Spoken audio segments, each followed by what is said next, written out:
छात्राओं, ध्वनि परिवर्तन की दिशाएं शीर्षक के अंतर्गत ध्वनि परिवर्तन के स्वरूप को समझते हुए हमने लोप को विस्तार से समझा और उसके पश्चात आगम पर चर्चा करते हुए हम स्वर आगम को समझ चुके हैं।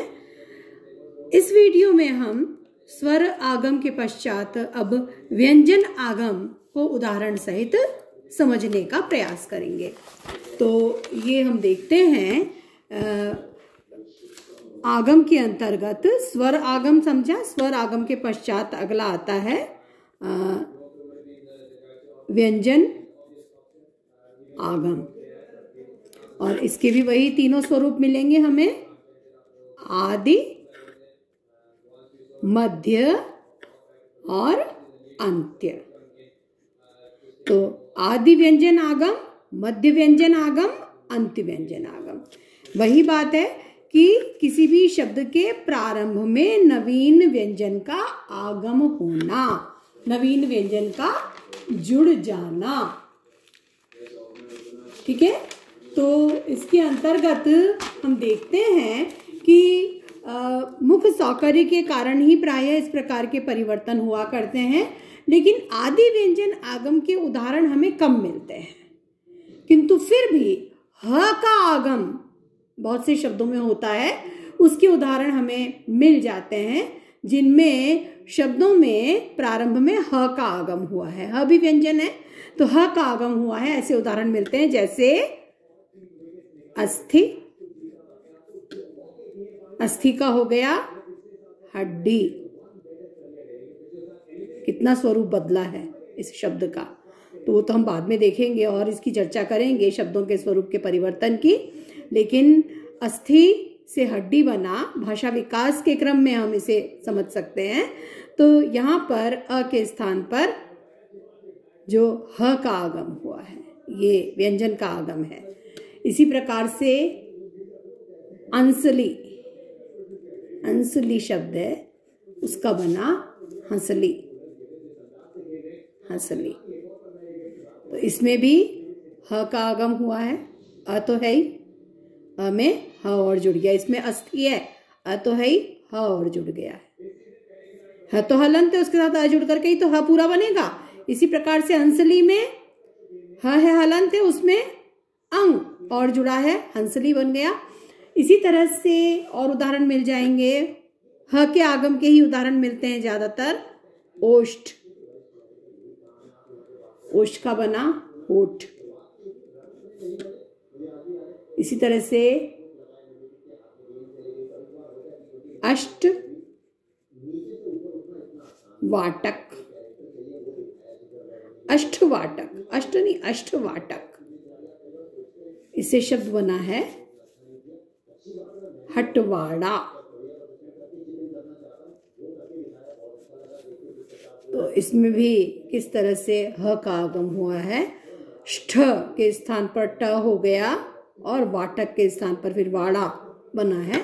तो इस प्रकार से इसका स्वरूप बदला है। तो ह का आगम यानी आदि व्यंजन, आदि व्यंजन आगम हम देख रहे हैं। तो प्रारंभ में व्यंजन आगम के उदाहरण वैसे कम मिलते, लेकिन ह के आगम के उदाहरण मिल जाते हैं। तो वो इस प्रकार हैं। अब हम लेंगे मध्य व्यंजन आगम।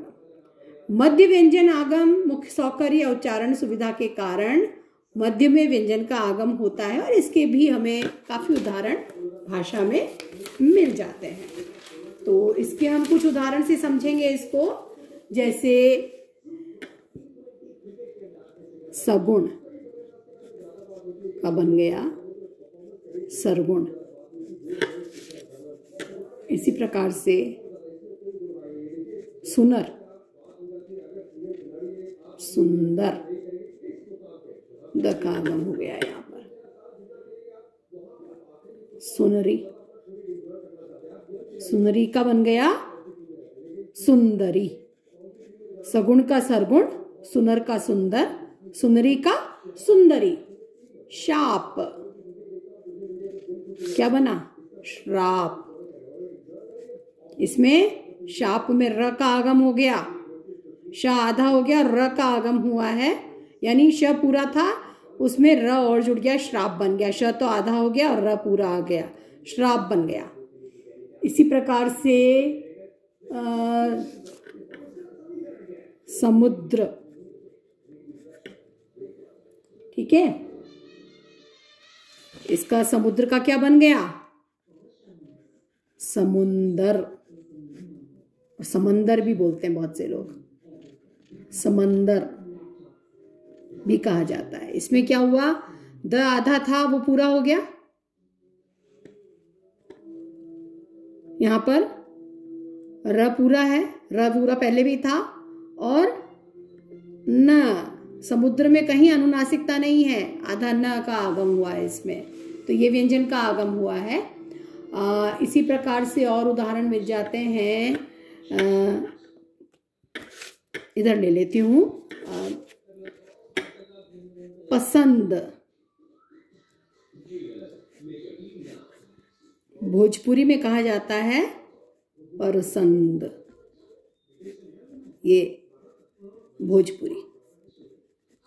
आपको ये ध्यान रखना पड़ेगा कौन सी भाषा में है, ये भी मैं आपको बताती जा रही हूं साथ में।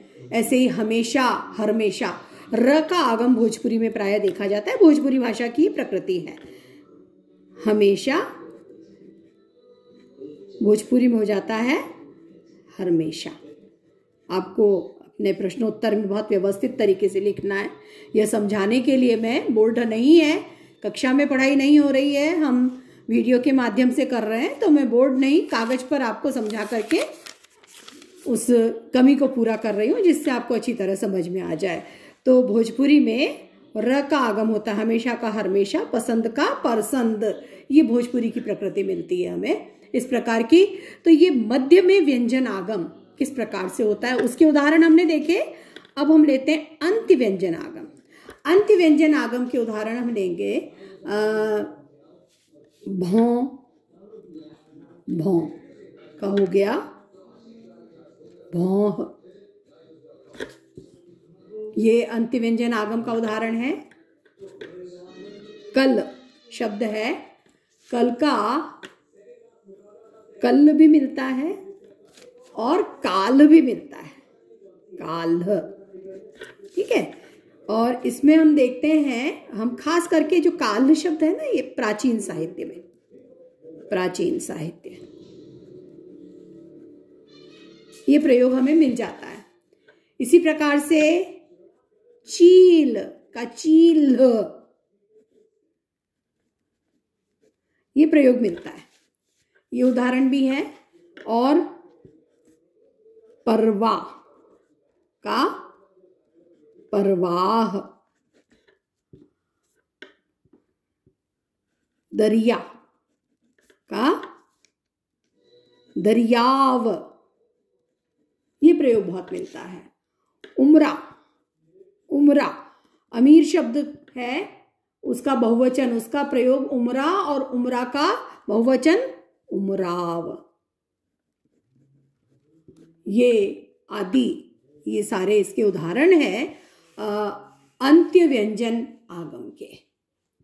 तो इस चर्चा को हम आज यही विराम देते हैं, और इसके आगे की चर्चा अगले वीडियो में करेंगे, जिसमें हम स्वर व्यंजन आगम के उदाहरण समझने का प्रयास करेंगे कि स्वर व्यंजन दोनों का आगम हो रहा है, ऐसे उदाहरण भी हमें मिलते हैं। तो भाषा परिवर्तन अलग अलग दिशाओं में हमें दिखाई देता है, बहुत सारे उदाहरण हमारे बोलचाल की भाषा में उसके मिल जाते हैं, हम उन्हीं को उदाहरण के साथ समझने का प्रयास कर रहे हैं। लोप को हमने समझा, लोप के पश्चात आगम भी किस किस तरह से होता है उसको हमने समझा, और आगम के अंतर्गत स्वर आगम और व्यंजन आगम दोनों पर हमने चर्चा कर ली है। अगले वीडियो में हम स्वर व्यंजन आगम के उदाहरणों को जानने का प्रयास करेंगे।